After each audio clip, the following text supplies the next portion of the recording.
Yeah, not too long ago I did a video on the Taurus Tracker 3-inch barrel convertible 7-shot revolver, and just did some indoor shooting with it. Didn't take it outdoors at the time, but it's a decent day out here in Michigan. I figured let's give it a try outdoors. Stay with me.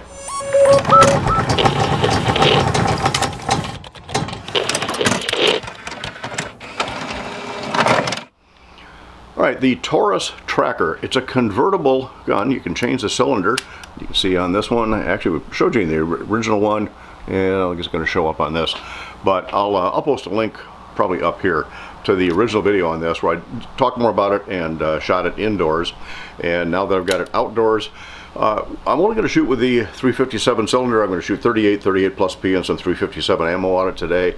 I'm not going to shoot 9. I'll tell you why. Right now I've got it sighted in for 38 special. It's going to be a little different print for 357, but not a whole lot. I found that 9mm prints quite a bit different, so I would have to resight it for 9. I'm not going to go through the trouble of resighting it out here, and besides, 9 is more of a novelty. Now, I said this is a 3-inch barrel. I'm going to come back to that here in just a minute and talk about differences in revolver and semi-automatic. But first of all, let me load up and let's just run the plates here with 7 shots at 12 yards.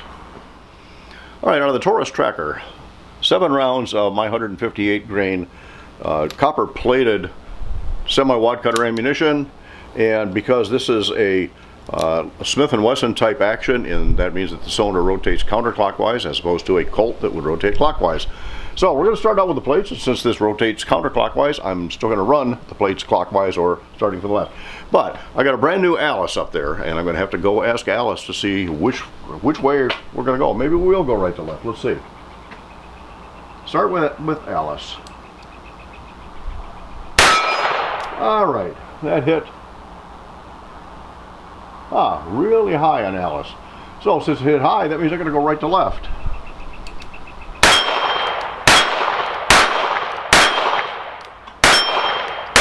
Lost my rhythm there. All right, really nice functioning gun. You can see that it is ported, and again, go back to the original video on that one. The ports do help, and they're probably going to help a whole lot more with the Magnum ammunition. Cylinder is not fluted, which does add a little bit to the weight. This gun weighs, I think it's what, 34.4 ounces or something to that effect. Empty, add 7 rounds ammo, obviously a little heavier. The rubber grips on this, really nice texture. I think they're going to help tame that when I've got the plus P and the 357 in it. But enough talking, let's take it over to 25. Taurus Tracker with it's a convertible, again 9mm cylinder and a 357 cylinder. I got the 357 cylinder in there right now. We're shooting my 38 hand loads. And let's do it 25. Let's see what it'll do on the silver raccoon there on the right. There we go, black crow. How about the head flipper on the black silhouette? Hitting something.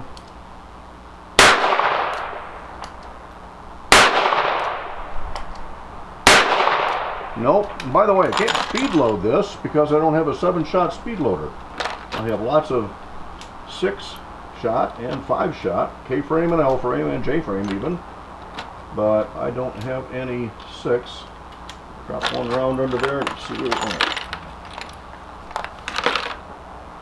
Alright, not doing too good at the head flipper. Let's just go to the red woodchuck over there. Standing prairie dog, a green one. Barely. Black 12-inch way over there on the left. 8-inch next to it.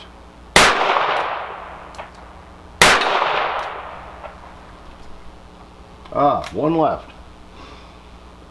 Alright, dare I try, and actually there's a red diamond way over there on the right. It's 6 inches. Can I get that from here?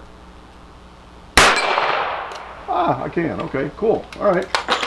So far it's working. Those rubber grips definitely help. Nice double action trigger. Now you can shoot this single action. Why? If you've got good double action control, single action is irrelevant. Particularly if you're going slow. With this one, and again you can see it's empty, you can actually stage the trigger. Cylinder locks up, and when I do that, my finger is actually pressing against the grip, which actually kind of acts like a stop. So I can stage it. You can actually hear it stage. It's almost like shooting single action. No reason to do anything other than double action with a good revolver. All right, let's take it out to 50. You don't really need to go hunting for a holster for the Taurus Tracker.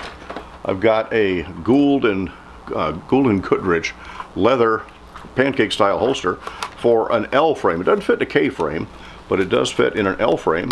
Get the snap snapped over it, and it does fit nice and secure in an L frame type holster. So real easy to find. This one holsters for a 4-inch. I had a 586 L frame for a while. No longer have that. Pass that on to my grandson. Video up there talking about where that gun went and why. But the Tracker fits nicely in the L frame holster. If I didn't mention it before, the 3-inch barrel on this also, when you compare the barrels to semi-automatic and a revolver, when they say a 3-inch barrel revolver, that's just the forcing cone of the barrel. The cylinder on this particular gun adds another 1 9/16 of an inch, so roughly 1.5 inches, which makes this really equivalent to a 4.5-inch barreled semi-automatic pistol, except you do have a little bit of loss in there, the cylinder gap between the cylinder, the forcing cone, and the barrel. So technically, the same semi-automatic would be 4.5 inches, but again, you got to take into consideration the cylinder and the loss in the gap. All right, let's try this with the Lost River 158 grain poly-coated plus P38 at 50 yards. Again, got my excuses already built in. Don't know where it's going to shoot, but let's find out. Start with the gong.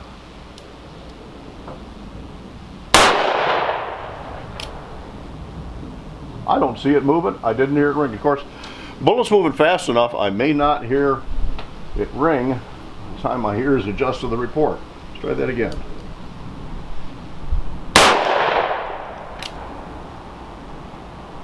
I don't even see it moving. Interesting. Okay. So, let's take a different aim point. Aim high and see where it goes.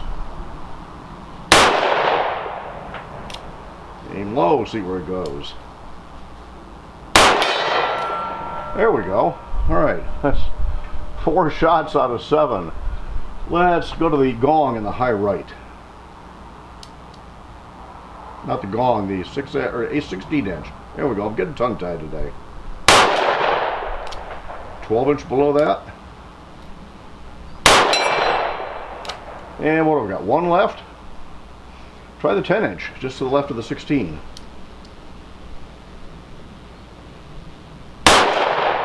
And the answer is no. All right, let us try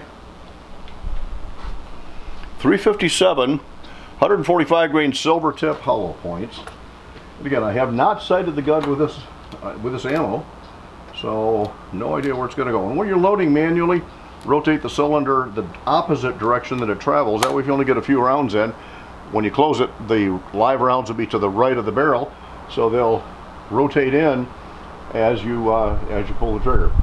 All right, no idea where it's going to go. Let's try the gong again.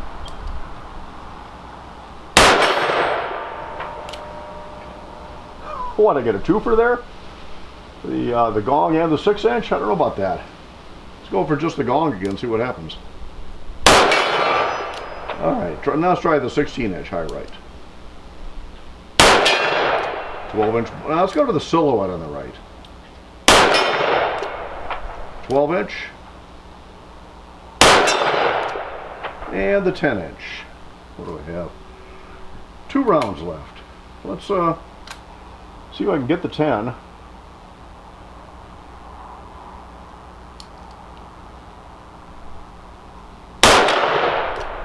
One more for the 10.